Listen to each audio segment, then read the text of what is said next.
Good morning, नमस्कार। तो आप सभी का स्वागत है हमारे यूट्यूब चैनल। और इस नए सत्र की हम लोग ना क्लास 10th की टोटल फिजिक्स को पढ़ेंगे। नया सत्र और नया फिजिक्स को एकदम बेसिक नए ढंग से पढ़ेंगे, ठीक है। तो आप सभी लोग फटाफट तैयार हो जाइए और हम लोग शुरू करते हैं। तो हम लोग क्लास 10th के फिजिक्स का जो सबसे पहला चैप्टर है ना वो है प्रकाश से रिलेटेड, कि प्रकाश क्या होता है। अपवर्तन, परावर्तन, विवर्तन, यही सब चीज़ें हैं, ठीक है ना।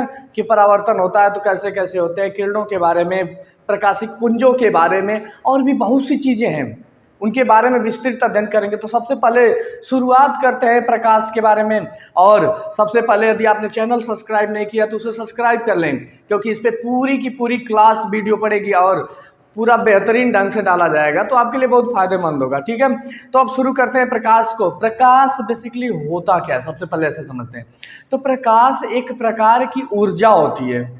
क्या होता है? ऊर्जा, जो कि हमारी आंखों को संवेदित करता है कि वस्तु वहां पर है। तो ऐसे भी अगर इसकी परिभाषा कभी लिखने को आ जाए कि प्रकाश की परिभाषा दीजिए या प्रकाश किसे कहते हैं, तो हम इसको दे सकते हैं कि ऐसी ऊर्जा जो हमारी आंखों को वस्तु की उपस्थिति का संवेदना उत्पन्न करती है या हमारी आंखों को संवेदित करती है, प्रकाश कहलाती है, ठीक ना। ऐसी ऊर्जा जो वस्तु की होने की संवेदना उत्पन्न करे या हमारी आंखों को संवेदित करता है, प्रकाश कहलाता है, ठीक है ना। और प्रकाश कुछ फैक्टर्स होते हैं, इसको बनने के कुछ स्वरूप होते हैं, ये कुछ तरीकों से ये बनता है प्रकाश। तो सबसे पहले हम लोग ना प्रकाश को एकदम बेसिक देखेंगे कि आखिर प्रकाश कोई वस्तु, जैसे बल्ब है, बल्ब का फिलामेंट है, बल्ब का फिलामेंट प्रकाश उत्पन्न कर रहा है, तो क्यों उत्पन्न कर रहा है? आखिर उसके अंदर ऐसी कौन सी प्रॉपर्टी या कौन सा चेंजेज हो रहा है जिसकी वजह से प्रकाश का उद्भव हो रहा है, प्रकाश उत्पन्न हो रहा है, ठीक है ना। तो इन सब चीज़ों को हम लोग देखेंगे, ठीक है। तो ज़्यादा इधर उधर ना करते हुए शुरू करते हैं और उसके बाद आपको प्रकाश की एक्चुअल डिफिनीशन बताई जाएगी, ठीक ना। कि प्रकाश की जो एक्चुअल डिफिनीशन होती है वो अलग होती है, वो प्रकाश के बनावट के आधार पर दी जाती है। और ये तो थियोरेटिकल डिफिनीशन है कि प्रकाश एक प्रकार की ऊर्जा है जो हमारी आंखों को वस्तु के होने की संवेदना उत्पन्न करता है। ये थियोरेटिकल उसके कार्य के आधार पर डिफिनीशन है, लेकिन एक्चुअल डिफिनीशन अलग है। तो सबसे पहले बनावट समझते हैं, फिर डिफिनीशन समझते हैं, ठीक है ना। तो जब हम मान लेते हैं ना कि कोई वस्तु है, कोई भी वस्तु है, और इस वस्तु को हम लोग क्या करते हैं कि इनको हीट प्रोवाइड करते हैं, इनको गर्म करते हैं। हमने क्या किया, इस वस्तु को गर्म किया। और जब वस्तु को गर्म करते हैं ना, तो सबसे पहले एक बात समझिए कि जो वस्तु के कण होते हैं वो क्या करते हैं ना, जैसे हम मान लेते हैं कि हमारा नाभिक है, ठीक। तो नाभिक के बाहर बाहर इलेक्ट्रॉन चक्कर लगा रहते हैं। तो जब इलेक्ट्रॉन बाहर चक्कर लगा रहे होते हैं ना, तो अब अगर एक बैग इलेक्ट्रॉन यहाँ पे नाभिक को ना एनर्जी दे दी जाए, नाभिक को अचानक से एनर्जी दे दी जाए, और ये एनर्जी का क्या करते हैं ना, नाभिक जो होता है अपने अस्थायित्व को बचाने के लिए, प्रत्येक वस्तु अपने अस्थायित्व को बचाने के लिए क्या करती है कि जो एनर्जी उसमें प्रोवाइड की होती है ना, या जो भी ऊर्जा, जैसे हमने उसको उसमें ऊर्जा दिया, गर्माहट दिया या उसमें ऊर्जा ही तो दिया ना। अब ये क्या करेंगे कि इस उसमें ऊर्जा को इस नाभिक को दिए, और नाभिक क्या करेगा कि इस उसमें ऊर्जा को अपने बाहरी कणों में वितरित कर देता है। जैसे मान लो कि हमें इस बाहर 10 कण है, 10 टोटल कण घूम रहे हैं बाहर, और हमने इनको दिया 50 जूल, तो क्या करेगा ये नाभिक की सबको 5-5 जूल वितरित कर दिया। और जब सबको 5-5 जूल कर वितरित कर दिया ना, तो अपने अस्थायित्व को बचा रहा है। अगर एक ही को 50 जूल दे देता तो पता चलता कि ये टूट जाता, विखंडित हो जाता है, ठीक। तो यहाँ से होता क्या है कि एनर्जी का डिस्ट्रीब्यूशन शुरू होता है, एनर्जी का विभाजन, बंटवारा शुरू होता है। और जब एनर्जी को बांटा जाता है ना, तो लास्ट में देखा जाता है कि एक एनर्जी लेवल हम इतना ज़्यादा बढ़ा दें, एनर्जी का मान थोड़ा जो और ज़्यादा बढ़ा दें, तो जब एनर्जी को हम ज़्यादा बढ़ा देते हैं ना, तो अब यहाँ से एक पदार्थ फोटॉन बंडल्स का निर्माण करता है। किसका? फोटॉन बंडल का। मतलब ये जब ज़्यादा गर्म हो जाएंगे तो धीरे धीरे फोटॉन बंडलों का निर्माण करेंगे, और इन फोटॉन बंडलों को ये रिलीज कर देते हैं, अपने आप से अलग कर देते हैं। फोटॉन बंडल समझो, ये पदार्थ था, पदार्थ को हमने हीट प्रोवाइड किया, पदार्थ गर्म हुआ, उसने एनर्जी का डिस्ट्रीब्यूशन किया, और एनर्जी डिस्ट्रीब्यूशन के कारण फोटान बंडलों का निर्माण हुआ। और ये जो फोटान बंडल होते हैं ना, इनके अंदर एक क्वालिटी होती है, एक कह सकते हैं कि विशेष गुण ये होता है ना, ये वातावरण के साथ एनर्जी साझा करते हैं, वातावरण के साथ एनर्जी साझा करते हैं। अब ऐसे समझिए कि जैसे हम लोग ठंडी के दिनों में आग जलाते हैं हाथ सेकने के लिए, तो जब हम आग जलाते हैं ना हाथ सेकने के लिए, तो हम देखते हैं कि आग के पास यदि हम रहें, हाथ किए रहें, तो हमारा हाथ में बहुत ज़्यादा फोटान बंडल आएंगे, और जब दूर लेकर चले जाते हैं तो थोड़ा आग हमें कम महसूस होती है इसकी तुलना में। तो अब यहाँ पे क्या है कि फोटान जब आग से उत्पन्न हुआ, तो जब आग से फोटान बंडल उत्पन्न होंगे ना, तो ये एनर्जी ज़्यादा वातावरण के साथ साझा नहीं कर पाए होंगे, क्योंकि थोड़ी सी ही डिस्टेंस है, और जब थोड़ी सी ही डिस्टेंस है तो यहाँ पे एनर्जी लेवल ज़्यादा होता है। लेकिन जब हम हाथ बढ़ा देते हैं ना, तो ये दूरी बढ़ जाती है, जिसकी वजह से फोटान क्या होते हैं, अपने एनर्जी लेवल को ये वातावरण में रिलीज कर देते हैं। और जब वातावरण में ये रिलीज होती है ना, तो जैसे ही अगर एक बहुत ही ज़्यादा मात्रा में जब ये रिलीज होती है फोटान बंडल, तो इस एनर्जी के कारण, इस जो फोटान बंडल से एनर्जी वातावरण में रिलीज हुई ना, तो वातावरण में एक विक्षोभ उत्पन्न होता है, और इसी विक्षोभ को हम लोग तरंग कहते हैं। जैसे फोटान बंडल ने क्या किया, एनर्जी को रिलीज किया, और एनर्जी जब क्या हुई कि जब आगे बढ़ी ना, तो यहाँ से वातावरण में एक विक्षोभ उत्पन्न होता है, और इसी विक्षोभ को हम लोग तरंग नाम देते हैं। और ऐसा नहीं कि फोटान एक ही तरंग उत्पन्न करेगा, अनेकों तरंगे उत्पन्न होती हैं, हजारों की काउंटिंग्स में, ठीक ना, अनलिमिटेड होती है, पता नहीं कितना होता है। अब समझिए कि ये सारी तरंगे जब एक साथ इकट्ठा होती हैं, तो यहाँ पे एक ऐसी संरचना का निर्माण होता है जिसमें अनेकों तरंग एक साथ एक ही जकड़ करके ग्राउंड राउंड इस प्रकार से संरचना बना करके एक सीधी रेखा का निर्माण करती हैं। जैसे रस्सी होती है ना, रस्सी का एक भी धागा सीधा नहीं होता है, सब टेढ़े बेढ़े गए होते हैं, ऐंठे होते हैं उसी में। लेकिन फिर भी अगर हम रस्सी को देखें ना, तो रस्सी बिल्कुल सीधी होती है, ठीक है। वही चीज़ यहाँ पे भी है कि फोटान बंडलों ने क्या किया, अनेक प्रकार की तरंगों को उत्पन्न किया, अनेक तरंग दैर्घ्य की तरंगों को उत्पन्न किया। इन तरंगों की ऐसा नहीं कि सबकी प्रॉपर्टी सेम होगी, अलग अलग होती है, ठीक। और ये तरंगे उत्पन्न हुई, इन तरंगों को सब एक जाल में जब आई, तो अब यहाँ से हमारा एक प्रकाशिक किरण का निर्माण होता है, और ये इसे हम प्रकाश कहते हैं, ठीक है ना। तो अब एक बार फिर से इसको बताते हैं कि जब हम लोग किसी पदार्थ को एनर्जी प्रोवाइड किए, तो उस पदार्थ ने छोटे छोटे बंडल्स का निर्माण किया, ऊर्जा बंडल का निर्माण किया।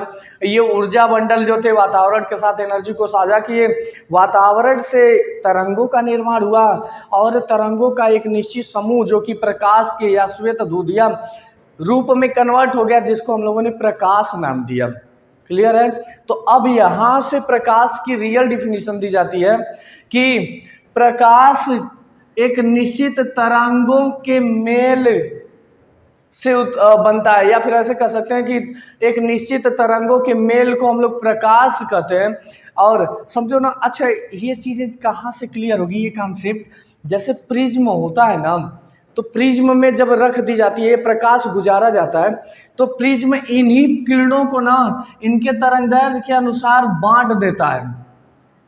इनकी जो आवृत्ति होगी तरंगदैर्घ्य, उन्हीं को जो एक क्या करेंगे, एक बेस बना के बांट देते हैं, जिसकी वजह से अलग अलग ये तरंगे छांट करके जब अलग अलग कर देता है, तो अनेक प्रकार की कलर की तरंगे बनती हैं। वो बेसिकली वो तरंगे कहीं और से नहीं आती हैं, वो इसकी संरचना में पहले से ही निहित है, वो सभी मिल करके ही प्रकाश का निर्माण की थी, और प्रिज्म उन्हीं को अलग कर देता है वहाँ पे, ठीक है ना। इंद्रधनुष जब बनेगा और भी चीज़ें, ठीक। तो सबसे पहले अभी प्रकाश को समझ रहे हैं हम लोगों ने। प्रकाश को क्या किया कि पदार्थ ने फोटान कणों की या ऊर्जा बंडलों का निर्माण किया, और इन बंडलों ने अनेक प्रकार की तरंगों का निर्माण किया, और इन तरंगों के निश्चित समूह ने, निश्चित जाल ने प्रकाश का निर्माण किया, ठीक। अब जब प्रकाश का निर्माण हो गया ना, तो यहीं से परिभाषा दी जाती है कि कुछ निश्चित तरंगों के मेल को प्रकाश कहा जाता है। एक निश्चित तरंगों का मेल प्रकाश कहलाता है, ठीक है। अब प्रकाश वाला टॉपिक हमारा खत्म हुआ। किसे कहते हैं? तरंगों का मेल कैसे बनता है? फोटान कणों के तरंगों द्वारा, ठीक है ना। अब जब प्रकाश आगे बढ़ता है, प्रकाश जब आगे बढ़ेगा तो एक निश्चित स्वरूप में जैसे बढ़ जाता है, लेकिन इसको जब आगे जाता है ना तो हम इसे एक लाइन या इसके पथ को किसी न किसी रेखा से तो दर्शाएंगे, क्योंकि हमें प्रकाश दिखाई दे थोड़ी दे रहा है कि प्रकाश कैसे आया। लेकिन हम लोग एक बेस बनाते हैं और उसी बेस के आधार पे हम एक रेखा खींच देते हैं। जैसे मान लेते हैं कि यहाँ से प्रकाश उत्पन्न हुआ और इस वस्तु पे, तो हम बोलेंगे ना कि प्रकाश ऐसे इस वस्तु पर गया। तो जो ये प्रकाश के जाने का पथ होता है ना, इसे हम प्रकाशिक किरण नाम देते हैं। ठीक है ना, प्रकाश के जाने के काल्पनिक पथ को प्रकाशिक किरण कहते हैं। प्रकाश सदैव सीधी रेखा में चलता है, इस वजह से हम एक सीधा सीधा यहाँ पे बना देते हैं। ठीक है ना, कि अब प्रकाशिक किरण की परिभाषा समझिए। प्रकाश के गमन पथ को प्रकाशिक किरण कहते हैं। किरण कहने का मतलब ये हो जाता है ना, जैसे अगर मैथ में किरण के बारे में पढ़ेंगे तो किरण का मतलब ये होता है ना कि जो केवल एक तरफ अग्रसर होती है, उसका ना एक पॉइंट पता होता है। अब जैसे देखो किरण यहाँ से निकली थी तो हमें बेसिकली ये वाला स्टार्टिंग पॉइंट तो पता है, एंड पॉइंट अग्रसर है। तो इसलिए अब प्रकाश का, और ये किरण किसकी है? प्रकाश की है। तो प्रकाश की किरण है, इसलिए इसको बोलते हैं कि ये प्रकाशिक किरण है या प्रकाश किरण है। और जब इन किरणों का एक निश्चित झुंड एक साथ हो जाता है, कई किरणें एक साथ हो जाएं, तो इसको हम लोग प्रकाशिक पुंज कहते हैं। पुंज का मतलब होता है गुच्छा। ठीक है, आगे हम लोग पढ़ेंगे प्रकाशिक पुंजों के बारे में या गुच्छे के बारे में, तो पहले अभी इनको मिटा देते हैं। ठीक, पुंज का मतलब ऐसे ही समझते रहिएगा हमेशा कि गुच्छा होता है, अर्थात हम बोल सकते हैं ना कि एक से अधिक प्रकाश के किरणों के मेल को हम लोग प्रकाशिक पुंज कहते हैं। ठीक, अब ये रहा हमारा, मान लेते हैं कि सूर्य, और इनसे हमारे प्रकाश का उद्भव हो गया। तो जब प्रकाश का यहाँ निरूपण हो जाएगा ना, तो प्रकाश जब आगे की तरफ बढ़ेगा तो कुछ माध्यमों से हो करके जाता है, और प्रकाश को जो उत्पन्न करेगा ये भी कुछ प्रकाशिक माध्यम होते हैं। तो अब इन्हें प्रकाशिक माध्यम या प्रकाश स्रोत बोलते हैं। ऐसे माध्यम या ऐसे कारक जिनसे प्रकाश की प्राप्ति होती है प्रकाशिक स्रोत कहलाते हैं। अब ऐसे माध्यम या ऐसे कारक जैसे सूर्य से प्रकाश की प्राप्ति हो रही है, तो हम बोलेंगे ना कि सूर्य प्रकाशिक स्रोत है। स्रोत का मतलब होता है कि जिससे उस चीज किसी न किसी चीज को प्राप्त किया जाए, जो जरिया हो। स्रोत का मतलब जो जरिया हो, किसका जरिया? प्रकाश का, क्योंकि प्रकाशिक स्रोत है, प्रकाश का जरिया। अब प्रकाश यहाँ से मिल रहा है तो ये क्या है कि प्रकाश का जरिया है। और प्रकाश के ऐसे जो स्रोत होते हैं ना, प्रकाशिक स्रोत, ये दो टाइप्स के होते हैं। पहला होता है जिसमें खुद का प्रकाश होता है, जो खुद का प्रकाश वितरित करता है कि ये हमारा प्रकाश ले जाइए। दूसरा होता है ना कि जिसमें स्वयं का प्रकाश नहीं होता है, वो किसी और से प्रकाश लेकर के आपको दे। ठीक है, दो तरह से प्राप्त होते हैं कोई चीज़ें। जो माध्यम होते हैं वो दो तरह से प्रोवाइड कर सकते हैं। एक होता है जो स्वयं निगमित करे, दूसरा होता है जो दूसरे का निगमित किया हुआ आपको भेजे। ठीक, तो जो स्वयं निगमित करता है ना, उसको हम लोग दीप्त प्रकाशिक स्रोत कहते हैं। दीप्त का मतलब होता है दिखाई देने वाला। ठीक है ना, हमारा क्या है? प्रकाशिक स्रोत। और प्रकाशिक स्रोत मतलब प्रकाश का जरिया। ये दो टाइप्स का होता है। पहला कौन हो गया? दीप्त, और दूसरा कौन हो गया? अदीप्त। और दीप्त का जो अभिप्राय रखा जाता है ना, तो दीप्त का अभिप्राय होता है कि दिखाई देना, दिखाई देना। अदीप्त का अभिप्राय का मतलब नहीं, अदीप्त का मतलब दिखाई देना। ठीक, तो देखो यहाँ पे हमने क्या बनाया? दीप्त। दीप्त का मतलब दिखाई देना, ऐसे प्रकाश स्रोत जो दिखाई दे। अब समझो दिखाई कौन देगा?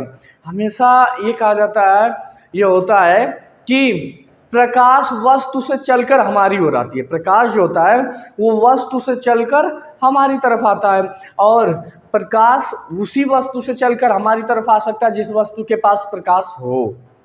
ठीक है, यदि प्रकाश है तो प्रकाश तभी तो भेजेगा।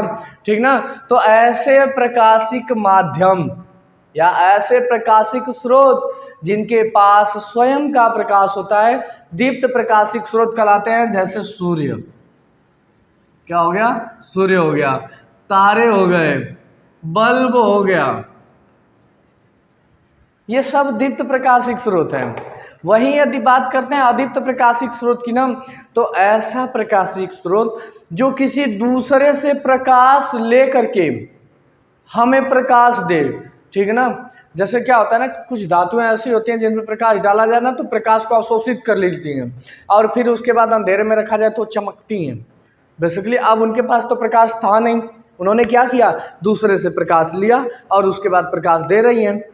तो ऐसे प्रकाशिक माध्यम जो किसी दूसरे से प्रकाश ले करके और आपको प्रकाशित करते हैं, उन्हें हम लोग कहते हैं अदीप्त प्रकाशिक स्रोत। जैसे क्या हो गया, चंद्रमा, ठीक है ना। अब इन चीज़ों को एक बार फिर से बताते हैं, फिर आगे बढ़ते हैं। प्रकाशिक स्रोत मतलब जिनसे प्रकाश की प्राप्ति होती है उन्हें प्रकाशिक स्रोत कहते हैं। दो टाइप्स के होते हैं, पहला दीप्त हो गया, दूसरा अदीप्त हो गया। दीप्त का मतलब ऐसा प्रकाशिक स्रोत जिसमें स्वयं का प्रकाश हो, दीप्त प्रकाशिक स्रोत कहलाएगा। अदीप्त का मतलब ऐसा प्रकाशिक स्रोत जिसमें स्वयं का प्रकाश ही नहीं होता है, किसी दूसरे से प्रकाश लेकर के आपको प्रकाश दे, ठीक। तो जब दूसरे से प्रकाश लेकर के आपको प्रकाश दे रहा है ना, इसको हम लोग बोलते हैं कि ये अदीप्त प्रकाशिक स्रोत है, ठीक। अब जब हम लोग आते हैं बाद में, अब प्रकाश ये माध्यम के बारे में हम लोगों ने पढ़ लिया जहाँ से प्रकाश उत्पन्न हो रहा है, और अब प्रकाश आगे बढ़ेगा ना, तो जब आगे बढ़ेगा तो कुछ न कुछ माध्यमों से होकर के गुजरेगा, ठीक।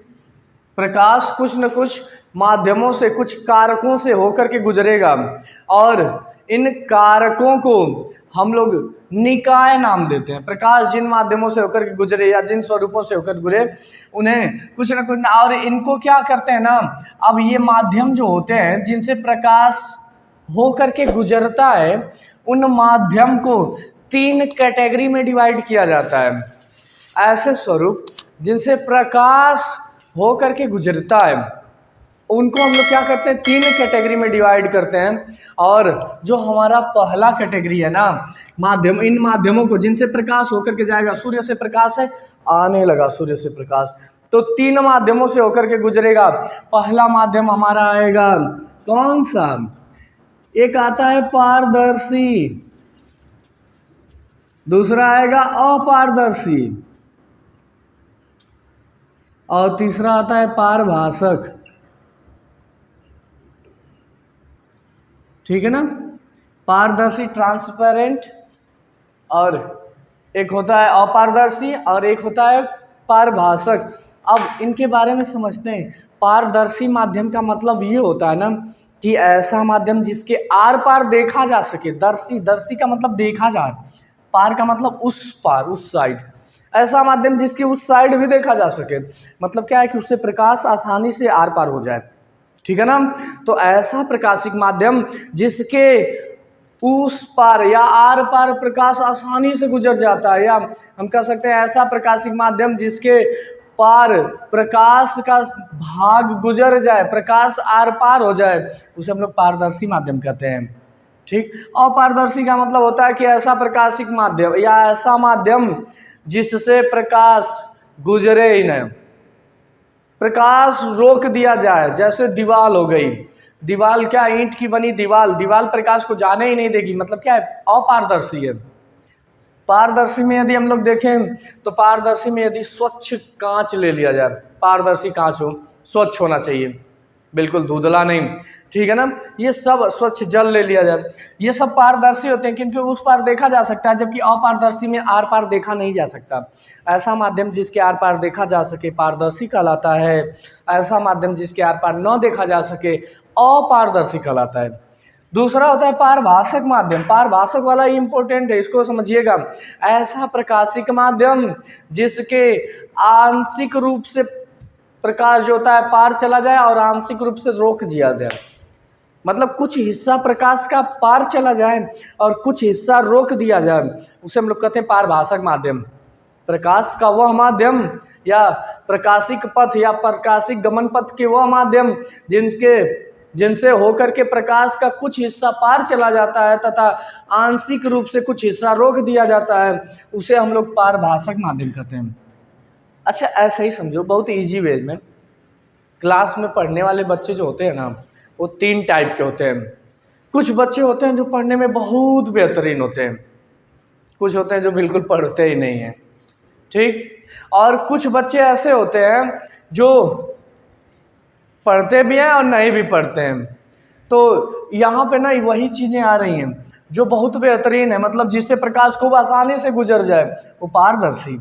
जिससे प्रकाश गुजरे ही ना, बिल्कुल ना पढ़ने वाला, अपारदर्शी। और जो पढ़े और ठीक है, मतलब प्रकाश का कुछ हिस्सा पार चला जाए, कुछ हिस्सा रोक दिया जाए, पारभाषक। 3 कैटेगरी में डिवाइड हुआ, ठीक है।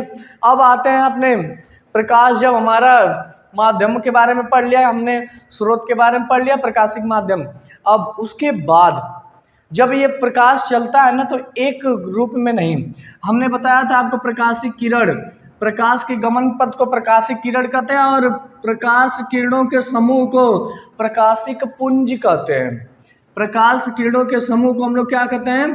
प्रकाशिक पुंज, प्रकाशिक पुंज नाम देते हैं। और ये जो प्रकाशिक पुंज होते हैं ना, प्रकाश किरणों का जो समूह होता है ना, ये भी 3 टाइप का होता है।